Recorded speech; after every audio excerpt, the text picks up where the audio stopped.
Hi guys, you're listening to She Shield, your one-stop pod for all topics personal safety. I'm your host, Sophia, and my goal is to help educate women and men on concealed carry, martial arts, and pretty much all topics self-defense. Before we start today, please take a moment to rate the podcast. You guys, we are at 66 reviews and 4.9 stars on Spotify. My guest speakers deserve way more than that. So if you could take a moment and hit those stars and give an honest review, which is always 5, of course, that would be lovely. This episode is brought to you by Big Tech's Ordnance, your soon-to-be favorite retailer for all of your firearms needs. BTO believes in only selling high-quality gear for responsibly armed citizens, as well as providing pre- and post-sale support. They value firearms training and support firearms instructors nationwide. I think I said that twice. Moving on. They even pay for their own staff to train with high-level instructors to ensure that when you as the consumer reach out, you are taken care of. All right. That wasn't too rough, right? I don't read that ad every single episode or anything. Well, the voice you were hearing earlier in the episode is Tre'Von Barber. This is probably the third time we've talked about scheduling or something like that? That's typically how it goes. Tre'Von, I'm so glad you are here. I would love for you to introduce yourself to the guest speakers or to the... Oh my God, what is happening? Hold on. Awesome podcast. Oh no. Can you fire yourself from your podcast? I would love for you to introduce yourself to the listeners.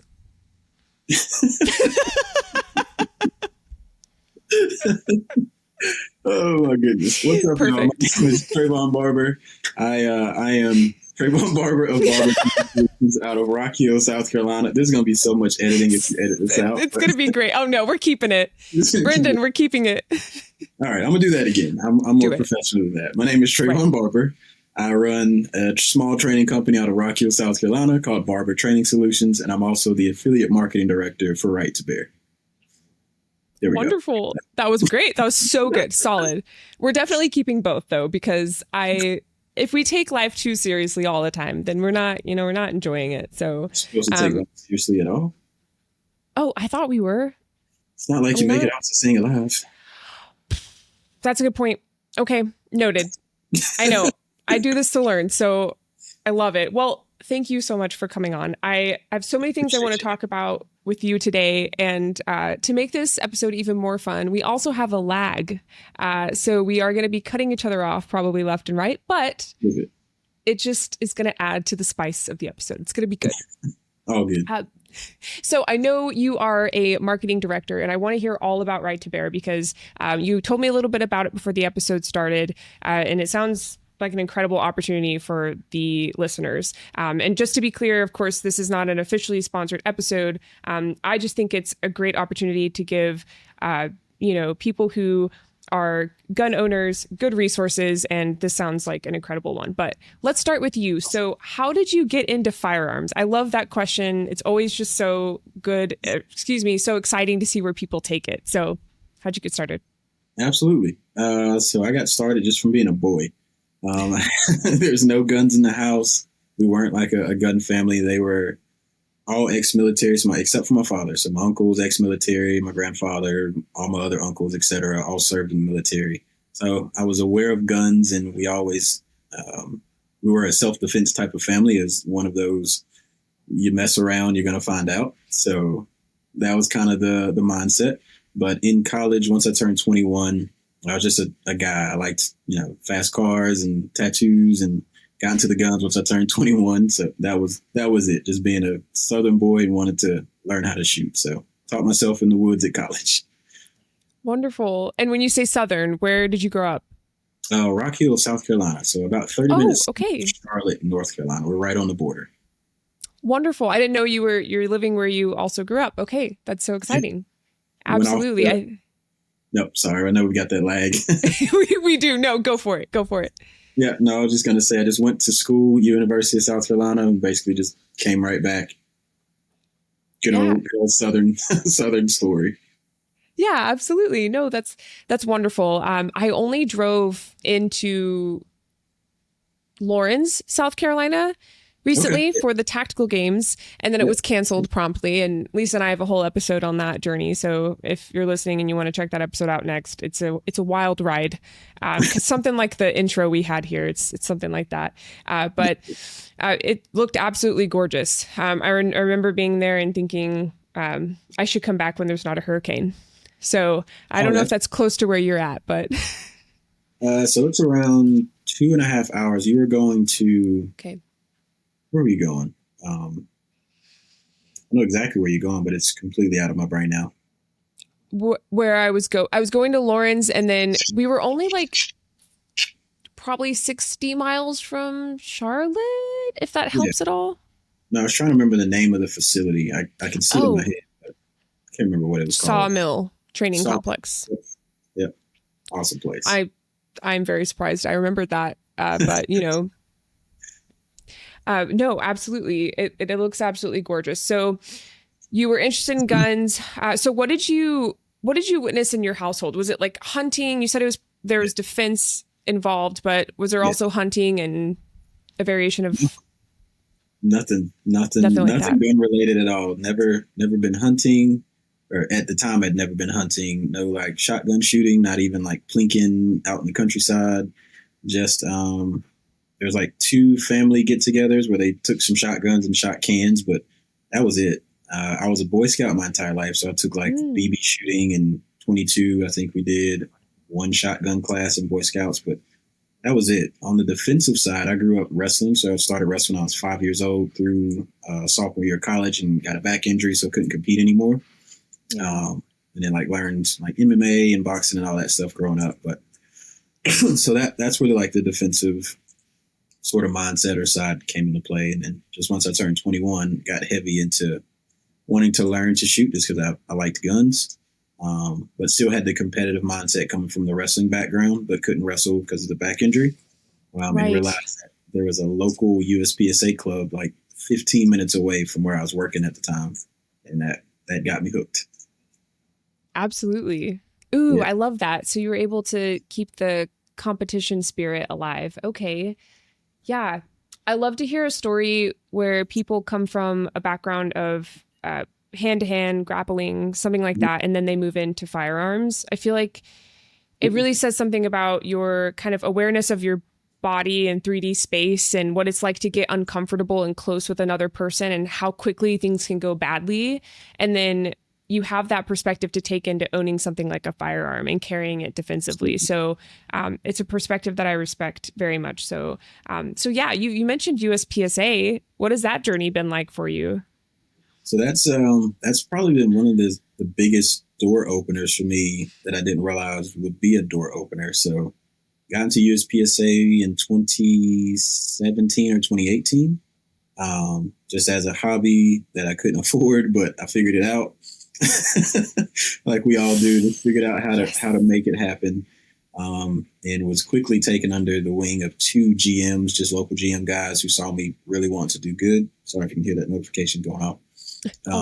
Just wanted me to do good. So I started competing like every single weekend just because I was a college kid who worked Monday through Friday and had nothing to do on the weekends. And then I think about 6 to 8 months after deciding I was really going to make it a thing, I went from B class to master, like in about that year time frame. And I think 2 years after that, I started teaching like concealed weapon permits. And then another 2 years after that, I started teaching more of your intro to competition stuff. Because essentially I thought of, well, if I can teach myself in around a 6 to 8 month span to go from basically never having touched a handgun until I turned 21 to a masterclass shooter within, the next year of learning about firearms, I can probably teach others to do that. So I took around 2 years to just learn how to teach and how to deliver information better before I decided, all right, let's see if I can start basic and just teach concealed weapon permits on this, state structured lesson plan.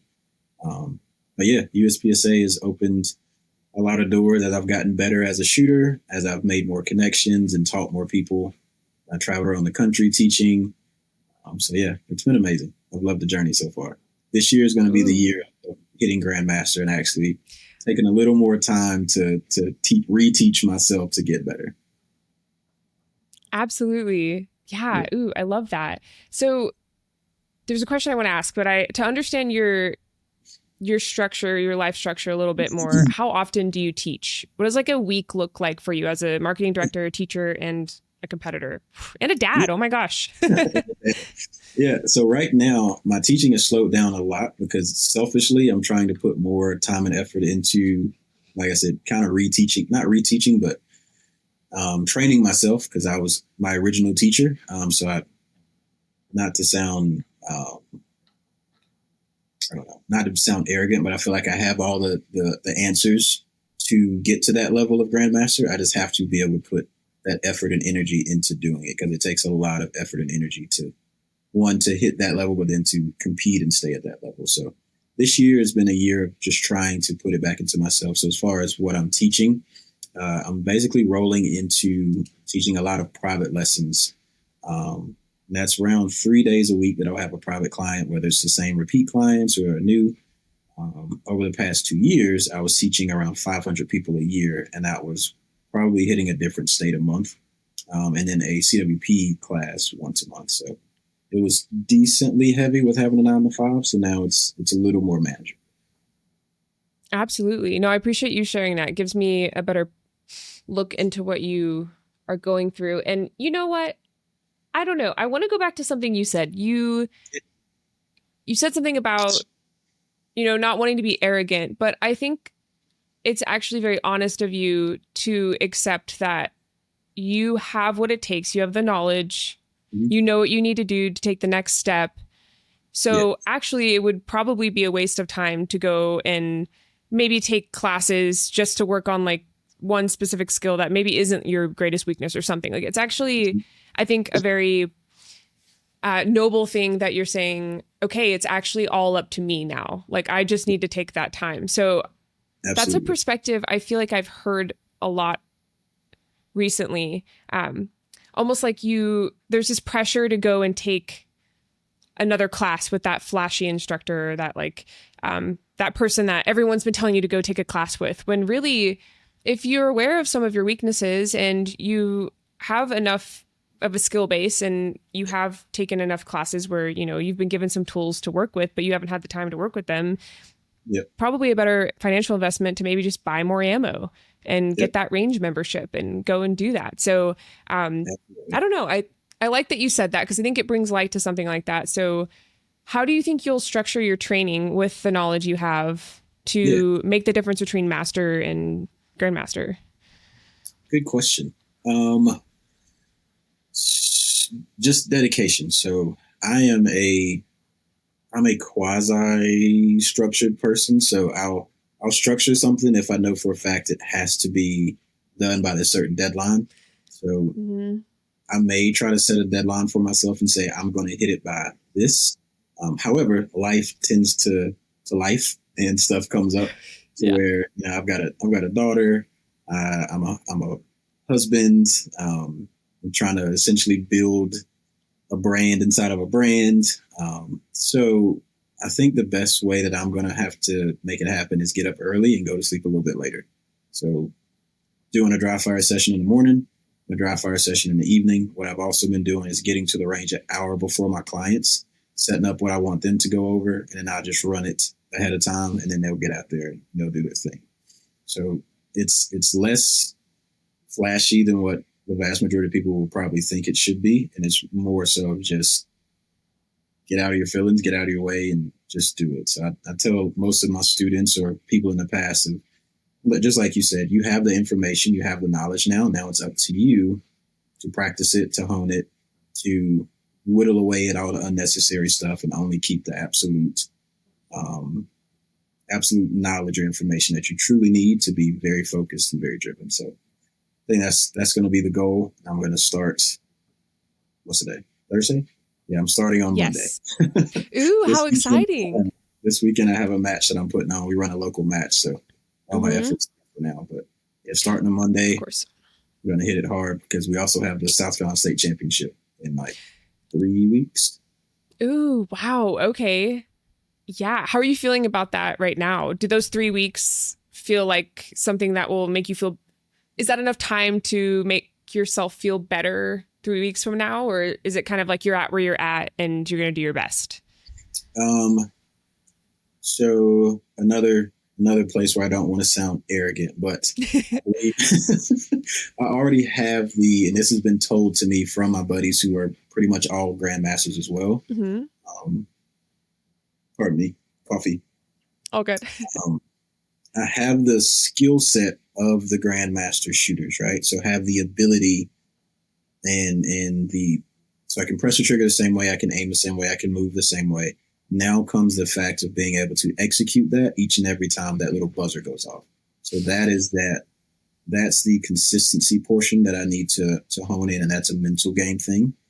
So I recently shot the Caribbean Open in Puerto Rico, which is, if you've never been, you absolutely have to go. It's a beautiful match. It's so much fun.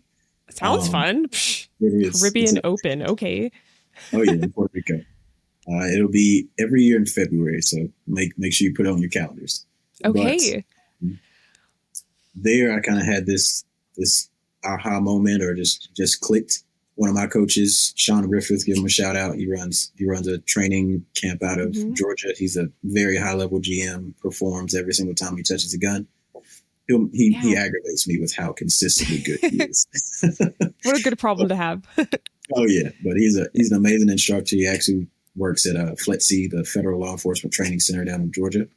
And I instead of taking a full blown class, I went and paid him for, I think, 3 or 4 hours of very specific critiques, and it opened my eyes because he and I were shooting so very close to each other, time wise and skill wise, but he was so much more consistent with his, and mine was 70% of the time I was there. So in Puerto Rico, I implemented a much more specific mental preparation before my stages. So I had 3 stages that I completely bombed on the very first day, and it was one of those things that was just like, dude, you either figure your crap out right now, or you're going to be sitting in 30th place. Well, after that, kind of clicked it in high gear, and I think the first day, everybody's only half the competitors have shot those stages. But on the first day afterwards, I had like 5 stage wins after the 3 complete bombs. Wow. Okay. I think I figured it out. I got what Sean was trying to beat into me a year ago, and it clicked. Right. But it's just a mental game plan.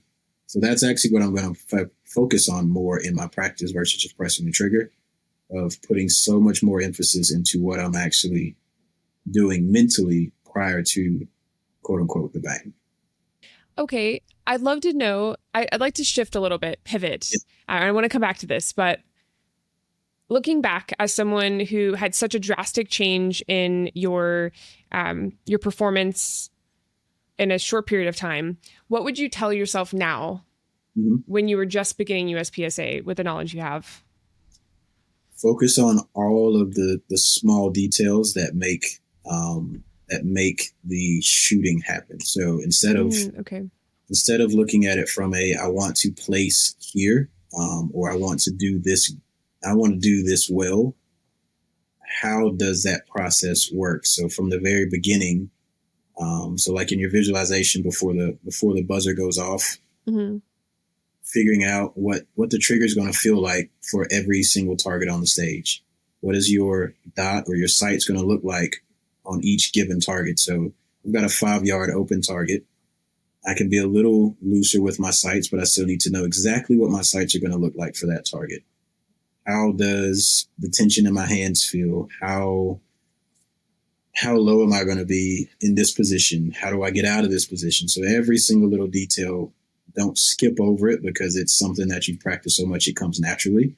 Make sure that your brain has been pre-programmed before that buzzer goes off to know exactly where I'm going to look, how it's going to look, how it's going to feel, and what I'm going to do from position to position. So I would go back and tell myself, don't skip those small details that you think are irrelevant in order to try to place in a certain area. If you just execute each one of these small details, you're going to place well because you've executed each one of these fundamental items that has to happen to be successful. I like that. Could you sum that up into like process over outcome focus? Absolutely. Yep. Okay. Focus on just the process of shooting, the process of moving, the process of doing this thing, then this thing, then this thing, then this thing. Your outcome's going to be good. I like that. Not that it should be summed up, right? I like the explanation because it's really easy to look at someone and say that, because you can say that for any sport, you know what I mean? But breaking it down into the fundamentals, especially for shooting, is very helpful. And I very selfishly asked that as a C-class shooter. I wanted to know that. My goal for this year is at least B class. I need to get on it. But I mentioned to you before this episode, I'm moving soon. I'll be closer to where Lena is. And I'm excited to have that job perk of training with Lena freaking Michalik. And yeah, I'm pretty jealous of that one. Your best friend is one of the greatest shooters in the world, apparently. So it's pretty nice. It's pretty nice. Not gonna lie. Well, if you come to Utah, maybe we can all shoot. But something that's funny is I actually always shoot my best when I'm with her. I don't know what it is. You would think that it would be the opposite, like the pressure would weigh on me, but I always shoot my best. She just always says the right things. She always tells me, like, she always gives me like one thing to focus on. And then when I do, it's like, it's perfect. And then, yeah, man, I could go down that rabbit hole for a while, but shooting with her is always a blast. I'd love to shoot with her one time just to see how bad she whoops my behind. But absolutely, right? Get a little motivation from it. I love it. No, I love that. She's an amazing shooter and seems to be an amazing person too. So congrats on that friendship. Absolutely. Yes. Oh no, I definitely won for sure. I love it. I would love to kind of pivot to the concealed carry side of things, not because I don't want to get into competition shooting. You have a perspective that is very unique there. I know I've had quite a few competition shooters on the podcast, but the strides you've made in such little time is so impressive. And I think it's an interesting, almost like case study to be like, what did you do that like we all aren't doing kind of thing? But it sounds like you've taken that and you're applying it to that very small percentage you now have to stretch between for master to grandmaster. And it's been really nice to hear your perspective. So thank you for sharing that. Thank you. Absolutely. I know you share on your page. You've seen you draw from inside the waistband. You train people. I'm sure for concealed carry purposes as well. And I know the right to bear is for that. So how did your journey? When did your concealed carry journey come in? Kind of compared to your competition shooting journey, was it kind of like a parallel experience or different? So I actually started concealed carrying prior to the competition, and it was competition sort of was a way to make my comfort level higher with carrying concealed. Like I said, I never touched a pistol until I was 21. Not even, I mean, I had like BB guns and things like that, but I'd never fired a pistol until I was 21 years old in the concealed weapon permit class. So that was like my first form of training. And even then I was aware of like, this was very basic. Like, I don't feel like I have a true understanding of how to safely stick this loaded gun in my pants. So my first education was YouTube. And I believe it was like Rob Latham, and he happened to have on a competition rig. I was like, why is this guy? And he was a competition shooter. That was like his intro. And that got me into the competition side, but it was really to learn to be more comfortable with handling a firearm and shooting it properly, because I couldn't hit the broadside of a barn at first before the class. Like somehow I passed just because you have to hit this huge sheet of paper at 3 yards. But I had no idea of how to properly hold the gun or how to properly press the trigger, and found Rob Latham online, and he was teaching me how to press the trigger properly and grip the gun properly. So from there, I learned how to draw faster or draw more efficiently, of just being safe when I'm dry firing and not, having a desk pop in my apartment at the time. So that's kind of how those two worked. And of course, over the years, as I've gotten better with competition, I've of course just become a better shooter with my carry gun.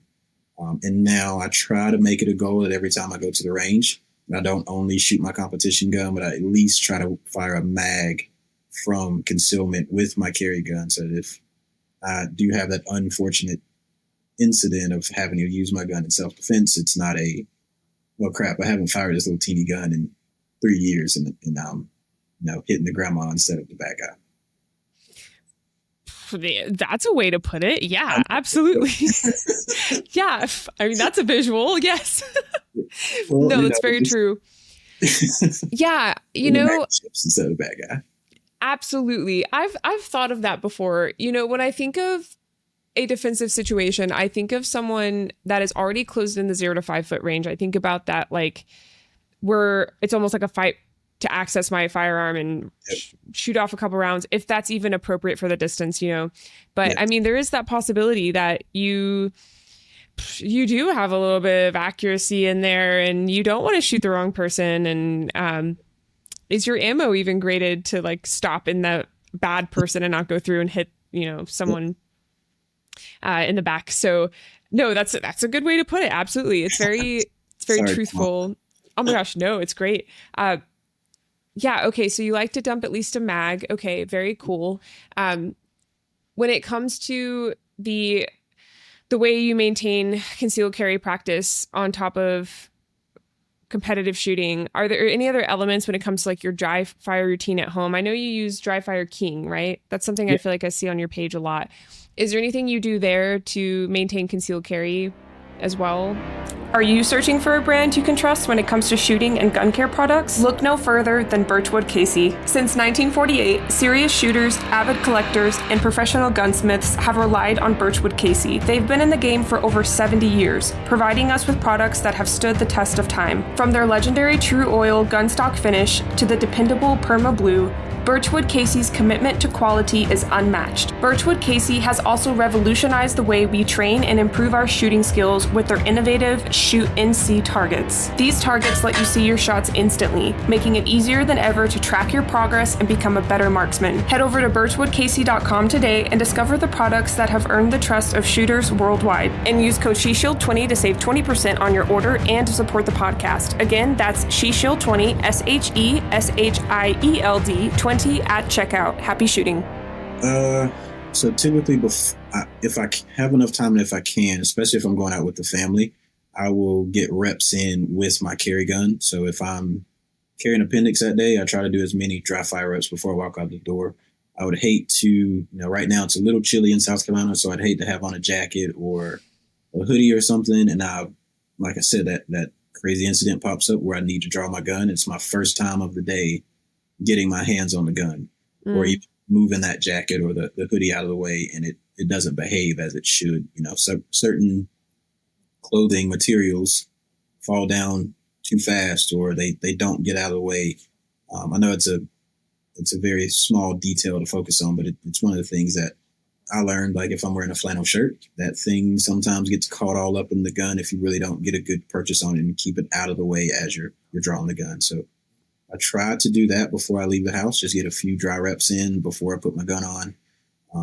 During dry fire, before I'm done for the evening, I take the competition rig off, throw on the carry rig, get a few dry reps. Man, I can't talk. It's okay. Reps, and then call it a day. But as often as possible, I try to dry fire with the carry setup, just to make sure, because that competition is truly supposed to be a way to support your carry, or if you're a law enforcement or security, it's supposed to be a way to enhance the skills in case you actually need to use that tool in a form of self-defense.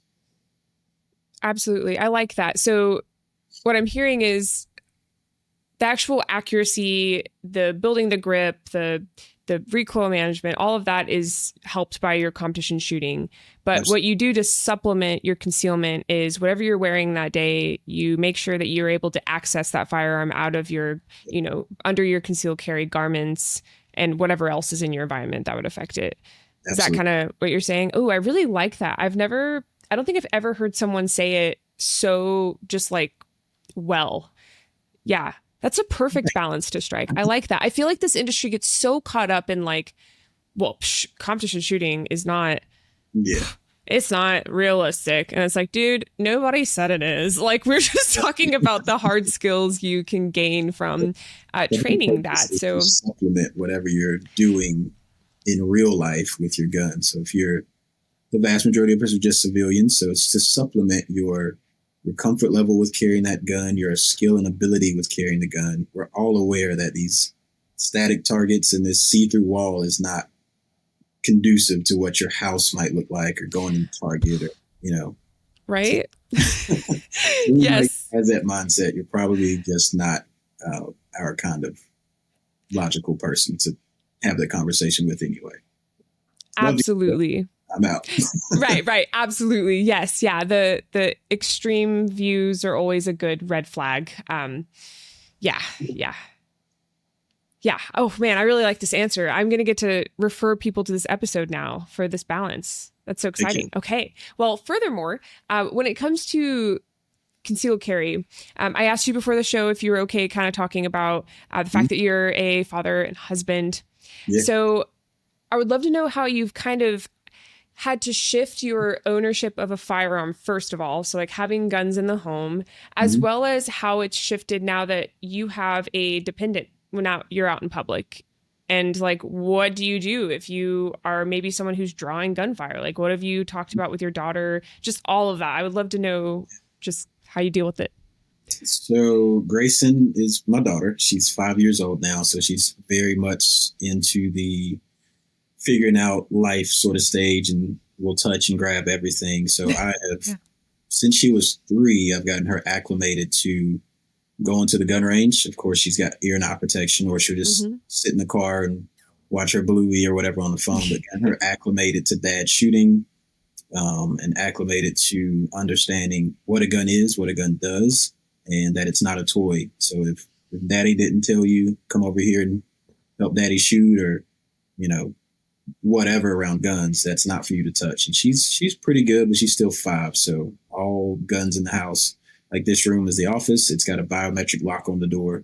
That door stays shut if I'm not in here, or even if I am in here, I shut it because she's 5 and she'll drive me insane. So that door's got a lock on it. All guns are stored, unloaded, ammo's like locked in the closet. And just being more mindful. So when it was just me and the wife, I came home with my carry gun, I just pop it on the counter. So if a bad guy comes in, I can just grab it off the counter. As soon as she was 2 and able to walk around, that's a no-no. So that goes into I think I have a Voltec or whatever the brand is, and I'll just stick the gun in there so it still have quick access to it. But yeah, so safety's always been a thing, but it had to get enhanced to make sure that she could never get access to the gun and never have any accidents or anything like that, because that would absolutely be the worst day of my life, my wife's life. So that's an absolute no. As far as my shooting life now, my bonding time with her is getting her to come to the gun range. I mean, I'll pick her up from school, and if we don't make the correct turn towards the house, like, Daddy, we going to the gun range? So it's either going out there to clean up after I let certain people use the range, and sometimes they're just not cleaning or putting stuff back. So I'll go up there pretty much every day and check on the range, or training a client, or shooting something myself. I recently got a Ruger 1022 build out, and nice. Yeah, it's a nice little build. No, it's actually downstairs. Okay. But with the suppress and shooting subs. So the other day, climbed up on my 4Runner. It's got a rack on top. And brought it with me to the range, and we're shooting off the roof, and she's calling my hits. And yay, you hit it! So it warmed my heart, and I put it on Instagram and Facebook, and everybody loves seeing that one. So yeah, that's my girl. I'm hoping that she wants to be a competitive shooter. It'd be super expensive, but yeah.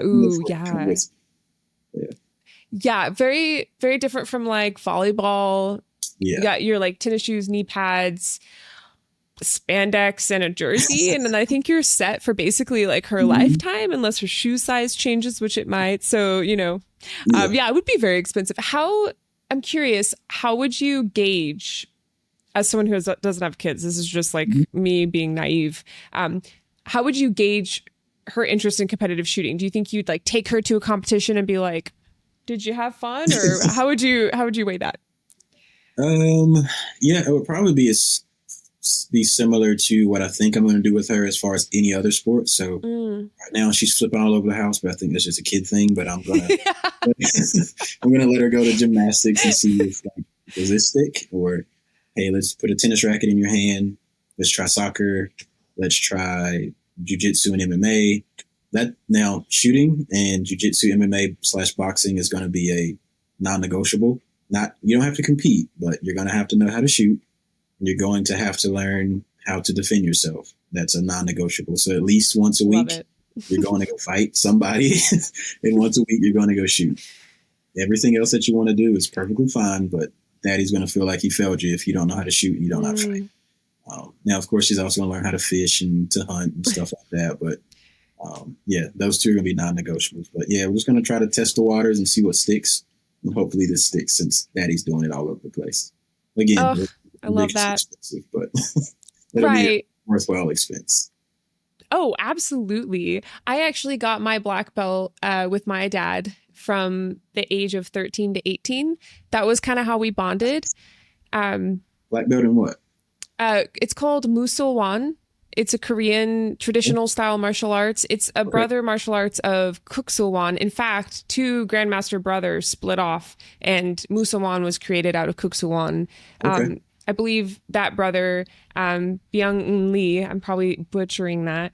He wanted to integrate more weapons training and more modern day fighting, which, I mean, I appreciate, but it still wasn't very modern day. I mean, we were using swords. I was like, this cannot be right. Like, there's no way. But don't get me wrong. There's that viral video of the guy like swinging around the sword. Like, I would have been fine against him. You know what I mean? So all that to say, that's what got me started in jiu-jitsu. And then I remember I broke my nose for the first time when I was 13. And my mom... Multiple. What'd you say? I said for the first time. So that means you've done it multiple times? Yes. So in fact, I've told the story a few times on the podcast, to the point where someone came up to me at the combative summit and they're like, "Are you the girl that broke her nose 5 times and has had 2 nose surgeries?" And I was like, "Yeah, that's me." And he's like, "Oh, cool. I listened to your podcast." And I was like, "Oh, thanks. Like, I'm so glad I could help you." So broken nose girl. Exactly. I'll take it. I mean, it's not like a bad thing to be known for, right? But I remember I came home and of course my septum was so deviated and I had all my blood vessels broken, and I was holding my nose with like a thing of paper towels, and my mom was like, absolutely not. Because at the time I was getting into competitive violin playing, and my mom was like, "You're going to break a finger. I know it." And so I stopped jiu-jitsu for a while, but I was so sad to have stopped it. Looking back as a 13-year-old, the confidence it instilled in me and the relationship between jiu-jitsu and the idea of getting comfortable with being uncomfortable was so important for me. And I didn't see it at the time. So I love this idea that you're wanting to get her into that. I think even if she doesn't see it right away, she will see it one day. And do you currently train anything like that? I know you said you have a back injury. Are you? So the back injury happened in 2019, I think, or 2018. Okay. It healed up decently enough. By 2022, I actually was brought on to be the wrestling coach from an MMA gym here. And so that kind of got me back into rolling around and loosened me up enough to actually compete twice. And my coach, Avery, if you ever see this, coach was I love him to death, but he was a butt to me. He's like, "Dude, you're a college wrestler. There's no way I'm putting you in this tournament as a white belt." It's like, dude, I don't even know any submissions. Like, I know a rear naked choke because everybody and their mama knows how to just choke somebody out. But he entered me into my first NAGA tournament in North Carolina as a blue belt. And it was like whatever the stripe system is. I'm sorry, I don't recall, so I don't need to offend anybody. But if there's 5 stripes, he put me in as like a 4-stripe blue belt. My very first tournament. Luckily, I took second, but I was like, dude, I can barely walk the next day. Totally fair. At the time, I was 29. I was like, dude, I'm a 29-year-old dude who hasn't wrestled competitively in like 6-7 years. And you enter me into this tournament as a blue belt, 4-stripe, which is basically the guys who are about to get what's after blue. Blue is purple. Purple. So these dudes are basically purple belts who are about to graduate if they beat my behind, essentially. Right. they get the belt as the award almost. But yeah, it was fun. So I competed twice, got second at both, unfortunately. But yeah, I haven't competed in probably a year or two. He definitely wants me to come back and compete. He's like, dude, you could do pretty good at Worlds, and I just don't have the energy to put into getting that good that quick. I'm 31 now, Totally not old fair. man, but I feel 31. So Yeah. No, totally fair. I mean, yeah, and you're also working towards Grandmaster. I mean, that sounds like a really hard thing to balance. And I feel like that goes back to the question of like, what is your goal, right? Is your goal to be a successful competitive grappler, or is it to just have what you need to be able to hold your own in a combative situation and then like kick butt basically at competition shooting? You know what I mean? Like, I don't so know. Is that a goal of yours? I definitely still have in the back of my mind that I do want to compete at Worlds before I can't compete, if that makes sense. It does. It But does. my first goal would be to hit Grandmaster first and then shoot at the Grandmaster level at Nationals at least twice. So Mm. I would say hopefully this year and then maybe next year. And then I think I'd have the itch scratched to say, okay, excuse me, getting the coffee. I think I'd have that itch scratched enough and feel like I've reached that, quote unquote goal that I wanted to hit there. I'm sure something else will pop up that I want, but then I think I could go and dedicate more time to truly learning the ins and outs of jiu-jitsu. Because again, not to, I'm sounding very arrogant when I keep saying this, but I don't mean to sound You arrogant. really don't, though. I promise. I promise. I don't mean to sound arrogant, but every time I go into the jiu-jitsu gym, whether it's that one or others, I pretty much hold my own until I reach like the very high level brown and black belt guys, and then they just know too much for me to hold my own for like a full match, and I get tapped out. But for the most part, I can walk in most gyms and still hold my own with just wrestling and the few submissions that I did learn along the way. So hopefully, give me 2 years, and maybe we can have another podcast and be like, hey, I'm competing at Worlds this year. Yeah. So actually, I was going to say, you read my mind.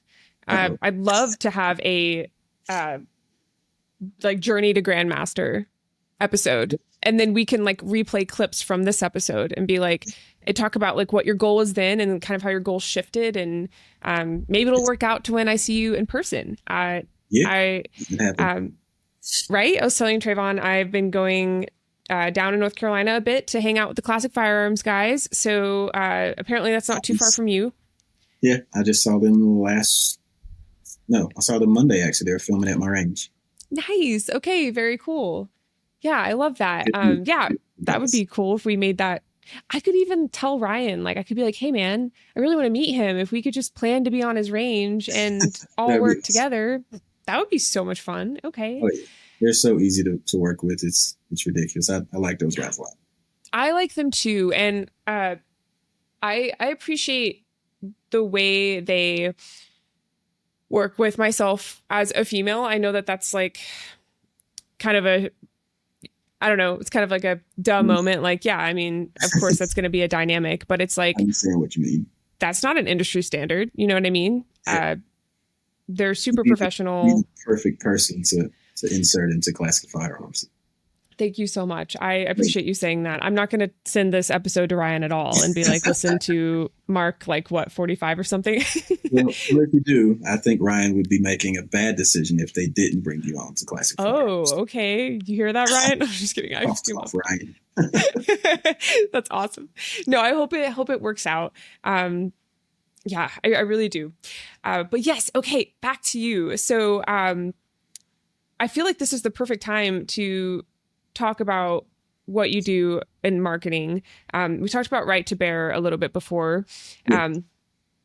And it sounds like something for the listener.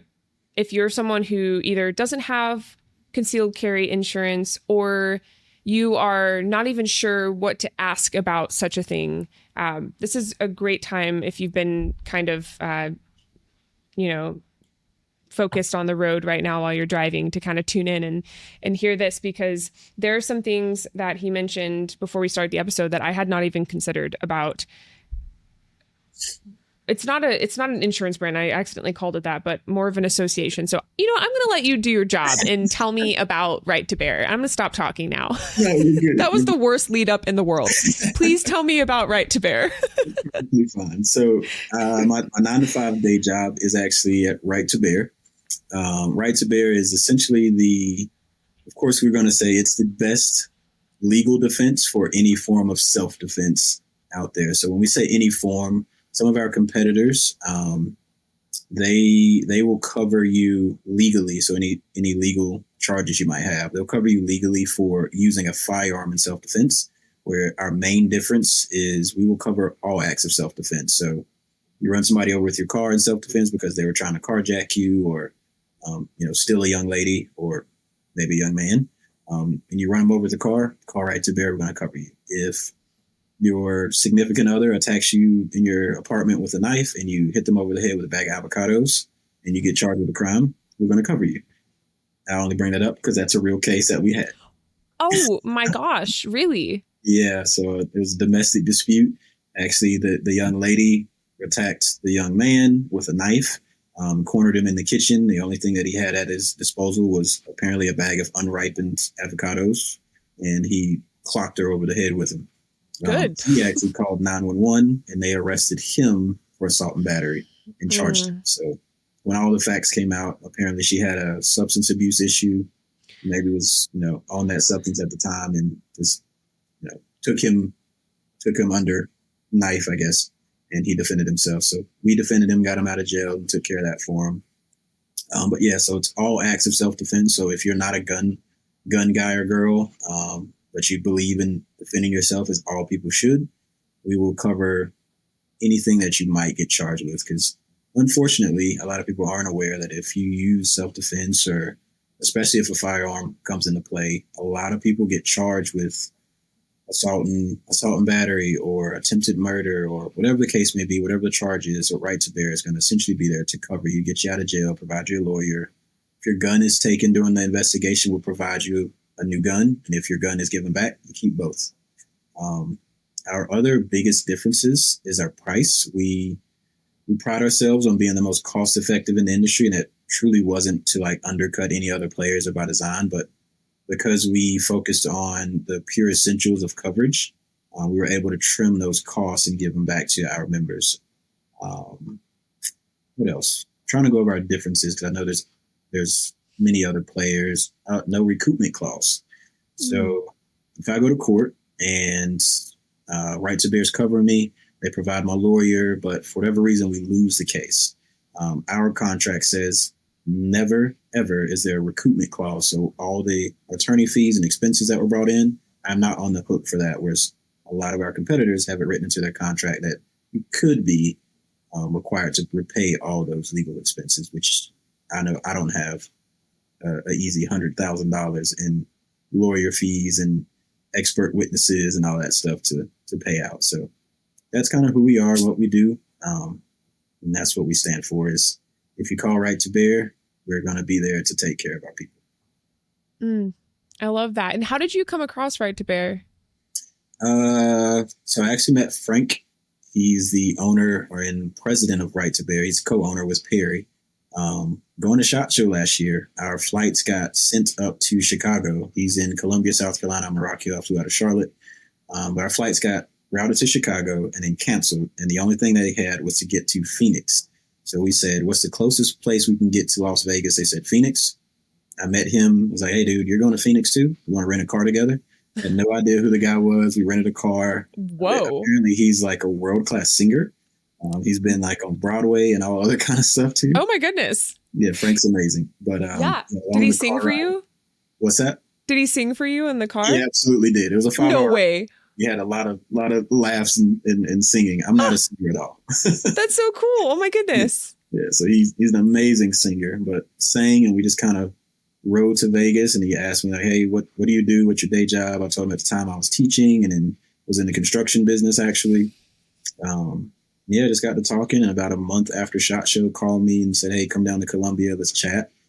And then I think 3 months after that, we were working together. So it's kind of a accidental connection.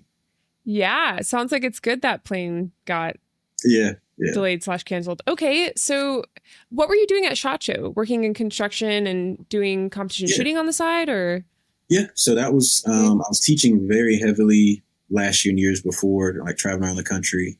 I went to SHOT Show just under my own brand, Barber Training Solutions, Mm-hmm. just to make connections and hang out with friends who said, "Hey, man, you got to go to SHOT Show. It's the coolest place, for the gun industry." So I just was going just to go and see what would happen, and that happened. So Oof, I love that. What a cool story. Yeah, I'll have to tell my sister. I'll tell my sister about that. What's his full name? Are you okay to share that? yeah, Frank Cannon. Frank Cannon. Okay, Frank Yeah. Cannon. I'll have to tell her about that. She's in her doctorate for opera right now, and she loves Oh, all things nice. Broadway and opera and symphony, and yeah. That's Um, awesome. right, she's very cool.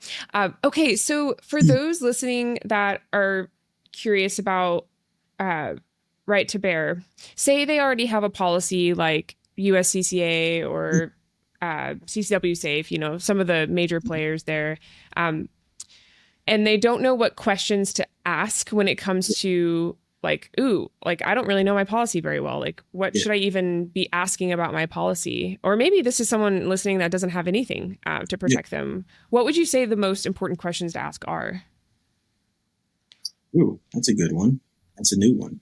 Well, we Um, talked a little bit about those loopholes that can kind of bite you. So I don't know if that's something you want to talk about, but yeah.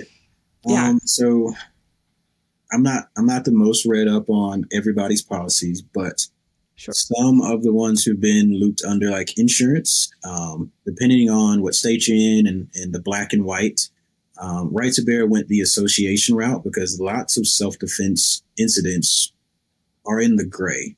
So, like, say somebody kicks in your door, or somebody's kicking your door, it's dark, crazy chaos. You grab your gun to defend yourself and you shoot whoever's there because you're scared and they're in your house and you feel threatened.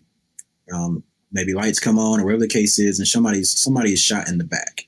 So from say our standpoint, it's like you shot somebody in the back who's trying to get away from you. That's completely illegal. That's a no-no. But that's in the gray. You were fearing for your life. You had no idea what was going on. It was dark. People are all over the place, and I say people because most of these bad guys are cowards, and they come in twos or threes. So you never know how many people might be coming through that door. Certain contracts or clauses who are written under insurance might say because you didn't follow the laws of self-defense inside of these black and white lines, you were charged with a crime. Technically, you can't insure a criminal act. We can just not cover you.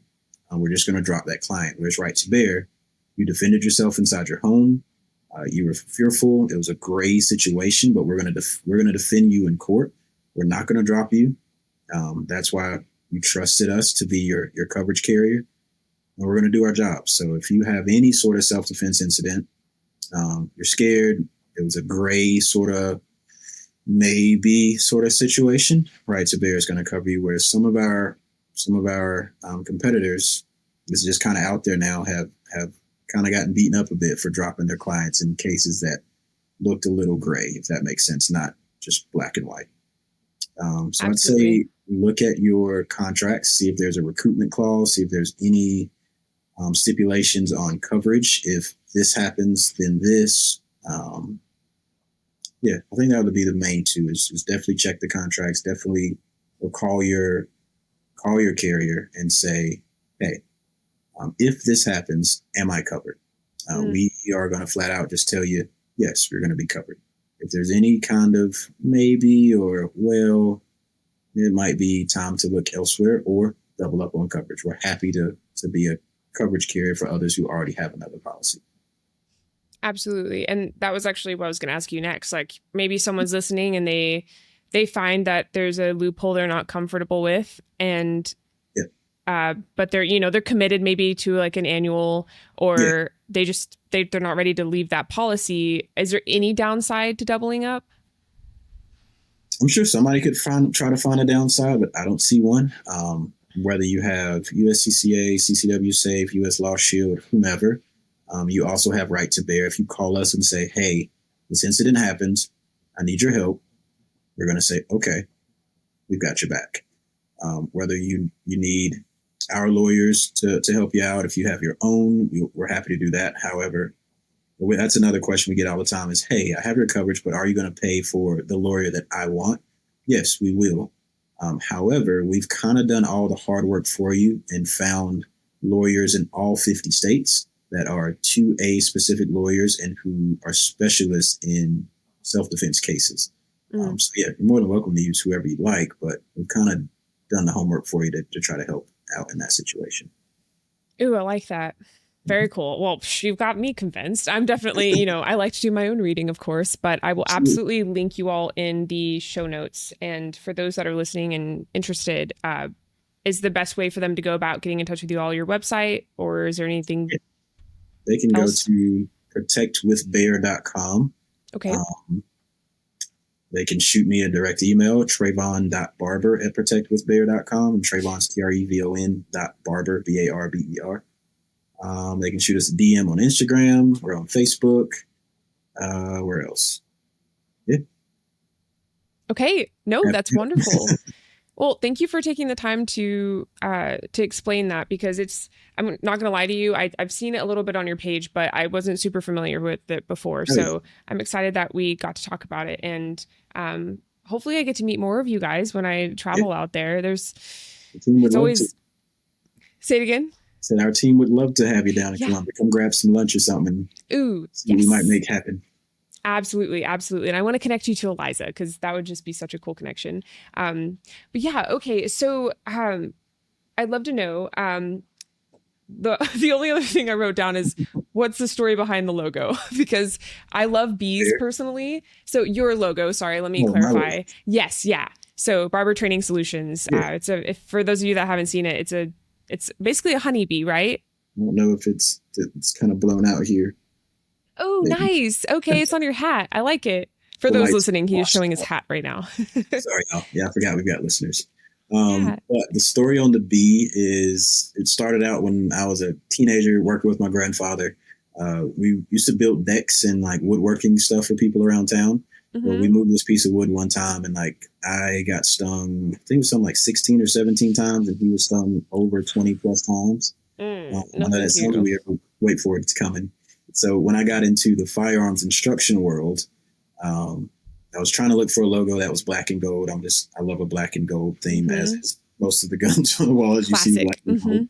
I was like, man, what's a black and gold thing? And the closest I could get to was a bee. It's like, okay, bees are cool, but behind it, it was the hive sort of mindset of we mess with basically one bee, essentially. Or if you screw with one bee, you're about to get your behind whooped by this entire community who backs that bee or that person. So I like that of this. I wanted to build a community, like a tight knit group or a circle, that if you screw with this person or you do bad by this person that we care about, watch out, because this entire hive of people care about everybody in this community. We're going to take care of one another. So over time, I've learned that that's kind of the gun community in general, that kind of one is all, that we take care of our own. It's a family oriented thing. So that's the story behind the bee. If you mess with one, you kind of got to deal with the entire family. That's wonderful. Oh, I like that so much. Yeah. And I didn't even prompt you for that before the episode. I just kind of threw that at you. So that was a wonderful story. Yeah. Anytime I see bees, I see it as a good sign. I mean, do I run from them? Absolutely. But, typically I see it as a good sign. My joke with my family is I would rather fight a person than fight something that flies and stings. But in this case, I'm with you there. Absolutely. Well, thank you for sharing that. I look forward to having you back on, whether that be we're on the range and shooting and recording an episode, or we're just in person sitting, or even back virtually. I'm excited to hear what 2025 has in store for you, because it sounds like you're being very intentional with your goals, and I just can't see them not coming true. I see things working out very well for you. So I'm glad we made this episode finally happen. I know, right? Yes, absolutely. I know. Were you at SHOT Show? Yeah, I was. It was, dang it. Crazy SHOT Show. I think I might have saw you like in passing, but I was walking really Okay. fast to the meeting I was late for, and you look like you were doing the same. Classic. Oh, there's Sophia. Classic. Let me keep going. Yep. Yep, yep, yep. But And also, I walk around. I know there are people out there who think I'm the rudest person alive because when I'm focused on going somewhere and I have like anxiety going on, which is 99.8% of the time, my vision is so tunneled mhm. and I'm so driven focused. So I know that I walked past people that I probably had just even like hung out with and then just like did not see them. And that's also like my worst nightmare, in ignoring someone or making them feel unseen or something like that. So it doesn't couple well. But Oh, anyway, I look forward to that actually show's a meeting you in mess. person. It is a mess. I don't think I've recovered still. But anyway, yeah, we'll have to have a whole episode on how to navigate SHOT Show. But right. Before we go today, I would love to know what you would like to leave the listeners with, if you don't mind. You ask some really good questions that make you think. Um, I'm so glad. I think that's my job or something. So that's good. Yep, no, you do your job very well. I'll give you that. I would say kind of what I'm going to be doing is pick a goal or pick something that you'd like to hit and set out a dedicated, structured plan to make that goal happen. And hopefully you hit it by that deadline or sooner. So that's what I'm going to do. Have a very um, strategic and methodical method of getting to wherever it is you're trying to get to. I like And that. it will happen. And take the risk. So like me going to SHOT Show last year, I wasn't going to go. Flight got sent to Chicago and I thought it was, oh man, I really shouldn't have came. And everything worked out for the better. So take the risk. I love that. Well, thank you so much for sharing that. And I kind of want to selfishly ask you before we go, just out of curiosity, as someone who's where I'm at in C class, sitting very comfortably there, might I add. What would you say a good frequency of training is to go from like C to B class? Yeah. I know that's kind of a very general question, but do you have any insight you'd want to throw my way before we get off of here? I would say dry fire is free. So I would do it every single day to truly get all of the fundamentals, subconscious and second nature. I think that's a great starting point. That's what I did. That got me, I think I classified as B class doing it that way. And very quickly hit master from hours upon hours of dry fire to where essentially you do those items so often it's almost impossible to get it wrong. Wonderful. Thank you so much. And do you recommend Dry Fire King, by the way? I see it on your page yeah, okay. Okay, cool. Dry Fire King is awesome, especially for like me. We've got a decently sizable living room, but everybody doesn't have a huge living room or living space. Dry Fire King gives you full stages over like a 15, 20-minute video. And you can dry fire your behind off. I think there's something like 50 or 60 episodes now. Oh, wow. Okay. Definitely do that. Or dry fire targets, decals. So selfish plug, I sell dry fire decals that are movable all around your house. Oh, nice. Okay. Go fast, don't suck. So just kind of rip that off the wall. And you can, nice. Oh, they're decals. I don't know why I was like still picturing the little cardboard thingies that I have. No, they're like, they stick to things. Yeah, they stick to, and they're infinitely removable. Just don't put them on like fresh-ish paint. I learned that the hard way. It will take that right off. So right. Stick it on there. Well, you never have to learn it again. That's good. And you learn for all of us. So, and now you can put that on your website. It works out. Very cool. Well, we'll link those in the show notes. Are those available? Yep. Is that okay on your website? Fast, don't suck. Yeah, he sells a lot of stuff, but the dry fire decal is one of the items that he kind of drop ships for me. Oh, fun. Okay. Well, yeah, we'll link it in the show notes then. That's very cool. Yeah, the cardboard ones are nice, but you then have to like find tape and then stick them to your wall and then hope the tape doesn't fall, and it's a whole process. So that would be nice. Like me and stick a bunch of pins all in your apartment wall, and then you have to go over it before you move out. Exactly. Lame. Yeah. No, I love that. Well, thank you so much again. I appreciate you. Thank you. We'll have to get that part 2 going. For those of you that are interested in looking up Tre'Von, I will also have all of his socials linked in the show notes. I appreciate you. Thanks for having me. Absolutely. Thank you for coming on. For those of you listening that would like to see the video version of the podcast, you can head over to YouTube. I always forget to say that in the beginning. So if you're listening and you're like, well, crap, that's okay. You can go listen again. That's totally fine. Otherwise, we have shorts on Instagram, TikTok, YouTube, of course, made by the lovely Lisa Hamilton. All resources mentioned will be linked in the show notes, which are the notes below the title. And if you like the podcast, you can help us by liking, subscribing, and leaving a review. This episode, along with the others, are mixed and mastered by Brendon Galanos. And if you or anyone you know is a firearms owner experiencing a crisis, look into holdmyguns.org. They are an organization that will connect you with a local gun shop or FFL to store your firearm for you. Thank you for listening. In the meantime, stay safe and stay vigilant.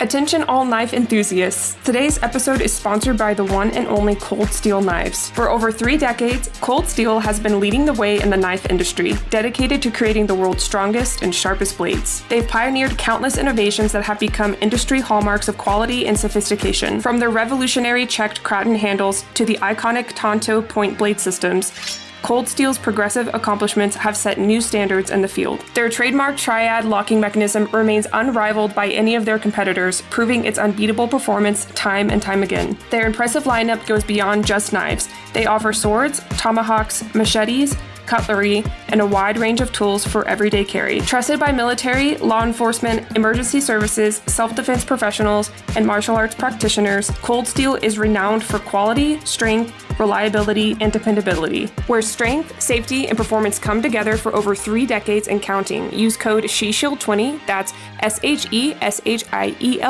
20, again, SHESHIELD20 at checkout.